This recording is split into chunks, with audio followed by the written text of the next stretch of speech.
Hey YouTube, it is Numistacker back with you for some more arrivals. We've got three separate arrivals, pretty interesting arrivals from Facebook and Silver Forum members, all going to be graded with NGC. So let's get on and open the first one.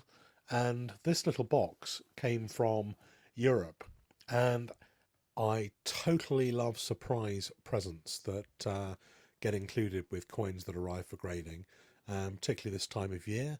Very, very nice. Um, Never seen anything quite like this before, but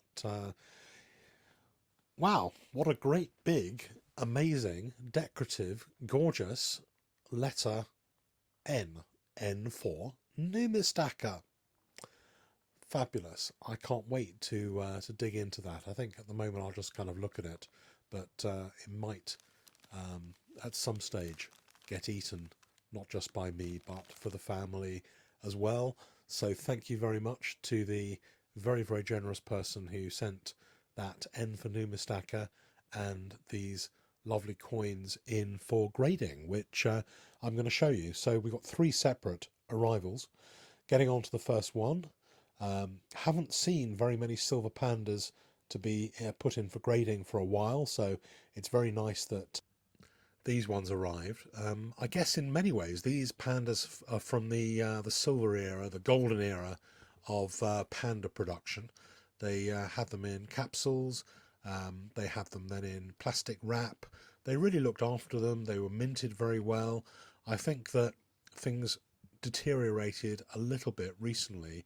So the golden years really are up to 2010, when the mintages went right the way through the roof to multiple millions of these coins. The early ones are worth collecting, and there's lots of interest and lots of varieties depending on which mints they were produced, differences between frosted or mirrored or large dates or small dates.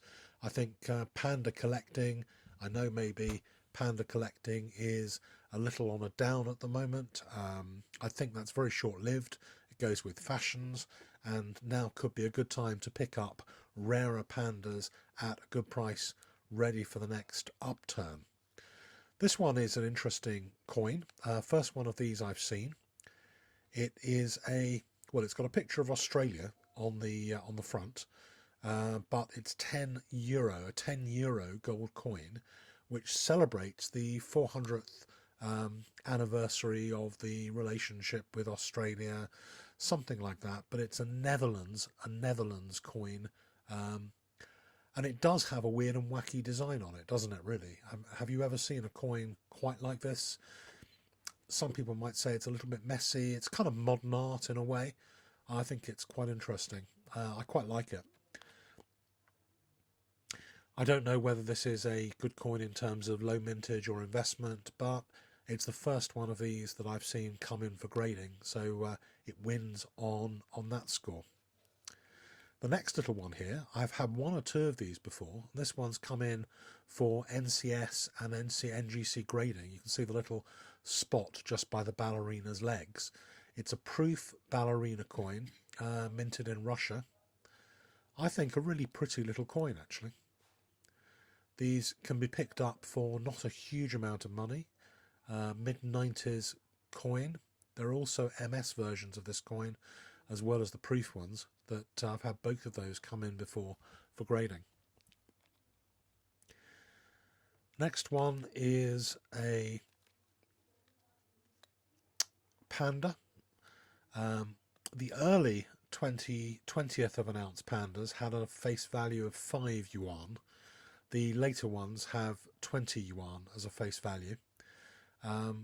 Some of the early ones, 98, can be very, very expensive, pretty low production. 2007, a little bit less so, but all of these little pandas are highly collectible, gold pandas. A lot of people collect nothing but gold pandas. So it's a design that changes every year, and a pretty good coin to collect. Now this one, 1957, 1 guilder from the Netherlands, but look at that toning. This is, hopefully the 4K picture, if you're looking at it on 4K, will do it justice. but this is one of the most beautiful little tone coins that I've had in for grading so far. Just look at it, it's got kind of blues and reds, and you know, I can understand why people really like toned coins. And the nice thing about this one is it's toned on both sides. Sometimes I've seen with toned Morgans, they can be white on one side, but maybe they were at the end of a roll or something, or you know, only open to the air on one side, and they can be toned on one side, not the other. This is toned on both, and it's got absolutely beautiful hues. I hope that does really well. It's a really, really nice coin.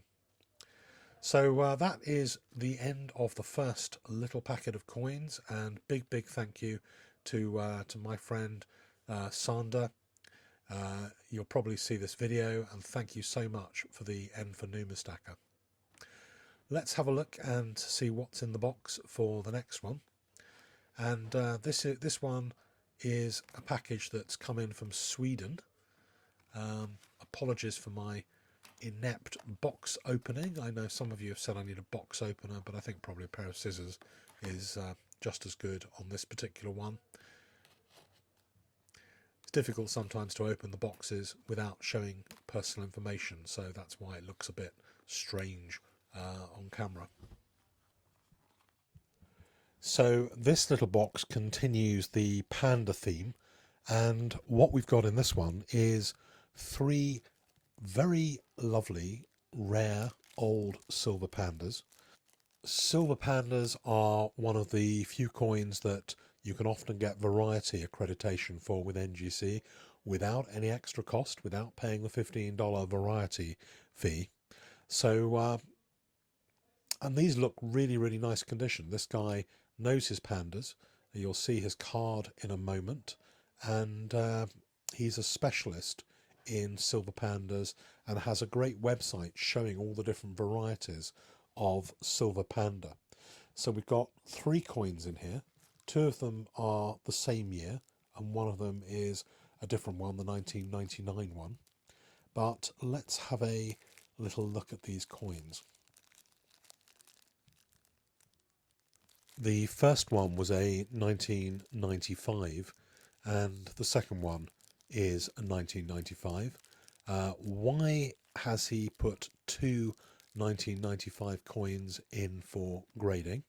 And the answer is one of them is the large date variety, and one of them is the small date variety. The large date variety is slightly more common than the small date variety, and I think the large date, and I may have this wrong, so please forgive me if I have, I think the large date is the Shenyang mint and the small date is the Shanghai mint, but I need to check up on that, and any of you panda experts, you'll probably tell me I'm wrong if I am wrong. But you can see they both look pretty much the same, but the way the dates are on the back is slightly different, and the fonts and the styling of the dates is the way you can tell whether it was produced in Shenyang or Shanghai mint. This other one is a 1999, and this is actually really, really interesting because this is a pretty rare panda coin, valuable and rare, because this one is the large date with serifs on the one of 1999, indicating that it was minted in the Shenzhen mint rather than Shanghai or Shenyang. And the number of estimated survivors and mintage of the Shenzhen mint coins is the lowest of all the different varieties.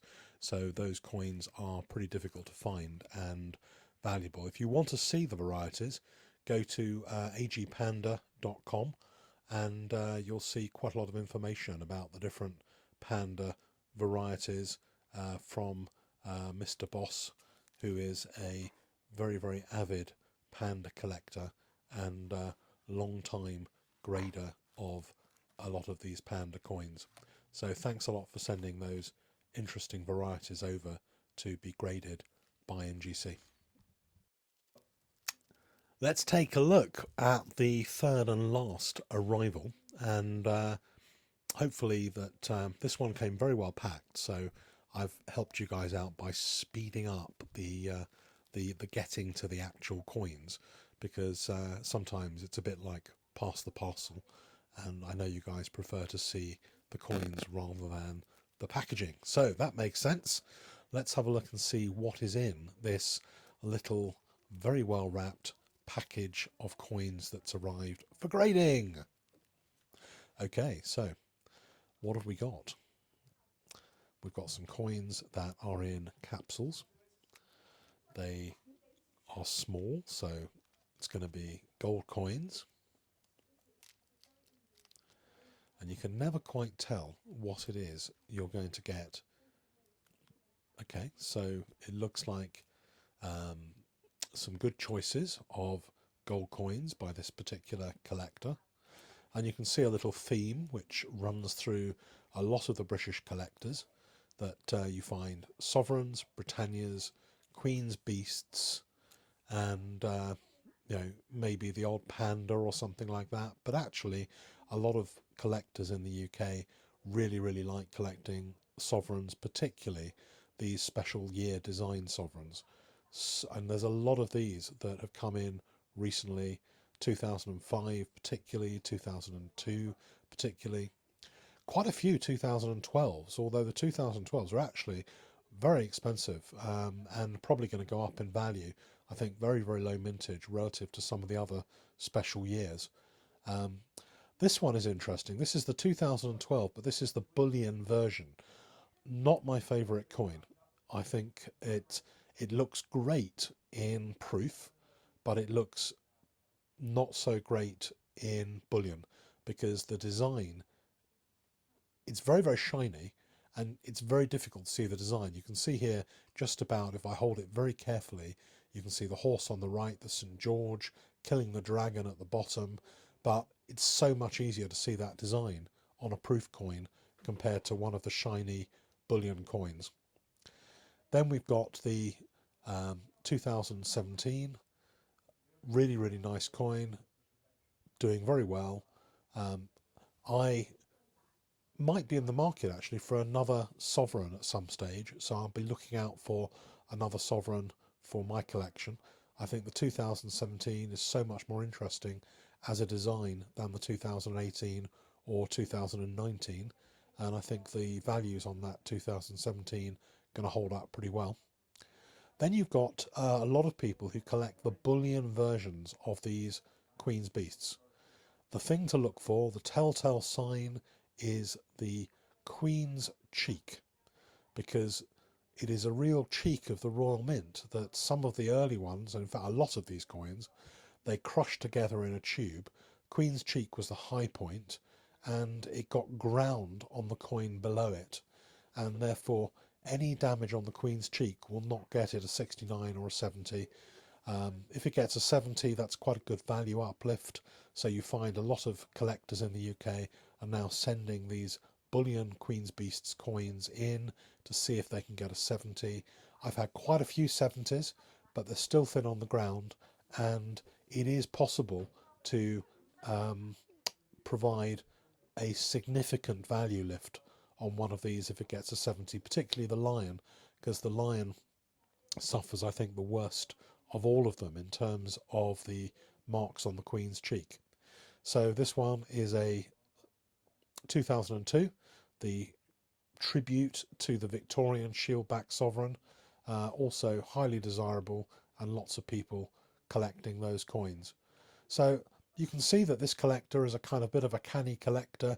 Every one of these coins has been bought for a reason, because it's possible to have a value uplift on these with grading. So there you go.